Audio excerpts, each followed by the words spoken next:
بچه‌ها، امیدوارم که حالتون عالی باشه. برای شروع کار ناخن اولین چیزی که ما باید یاد بگیریم شناخت آناتومی ناخنه. باید بدونیم که یه ناخن از چه قسمتایی تشکیل شده. وقتی یه ناخن رو که از روبرو نگاه میکنیم، اولین قسمتی که میبینیم صفحه ناخنه. به این قسمت میگن صفحه ناخن. دومین قسمت لبه آزاد هستش. لبه آزاد همون قسمتیه که ناخن از گوشته زیریش جدا شده. و به این قسمت خطی که ناخن از گوشته زیری جدا شده میگن خط لبخند. و این دیواره های کنار صدف ناخن رو، کنار صفحه ناخن رو بهش میگن دیواره یا همون سایدوال. و اسمشو زیاد میشنوین چون اینکه مواد چه مقدار روی این قسمت ها باشه خیلی مهمه که ناخنتون لیفت نده. این قسمت یعنی همون سفیدی روی ناخن که اگه نگاه کنین رو ناخناتون میبینینش، بهش میگن ماهک که بسته به صفحه ناخن بزرگ یا کوچیک میشه. یعنی رو ناخن هایی که صفحه بزرگتری دارن این ماهک حجم بیشتری داره. و این قسمت کوتیکول ها هستن یا همون پوست های مرده. اینا همون قسمتیه که ما باید توی مانیکور کاتش کنیم. و پشت این پوست های مرده عروق خونی وجود داره که ما به هیچ عنوان نباید این قسمت رو کات کنیم چون باعث خونریزی میشه.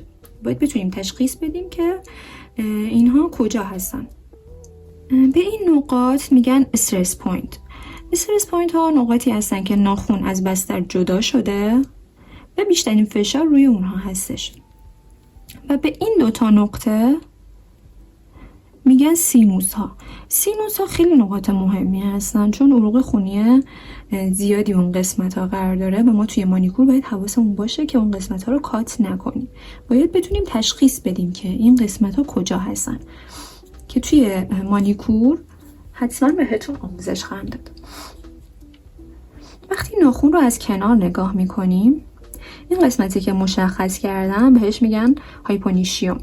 هایپونیشیوم عروق خونی داره، یعنی ما باید حواسمون باشه که این قسمت رو به هیچ عنوان کات نکنیم.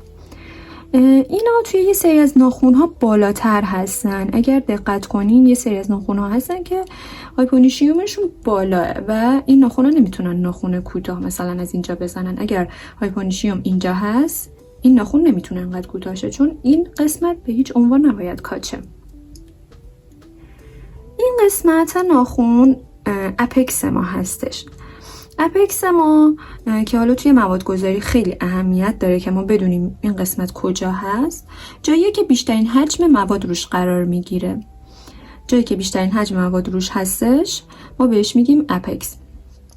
حالا به بالاترین نقطه اون قسمت میگیم آرک. اپکس چرا مهمه بچه ها؟ به خاطر اینکه ما باید تشخیص بدیم توی ناخن‌های بلند یا کوتاه این اپکسمون کجا قرار بگیره، یعنی بیشترین حجم موادمون باید کجا قرار بگیره تا ناخنمون نشکنه.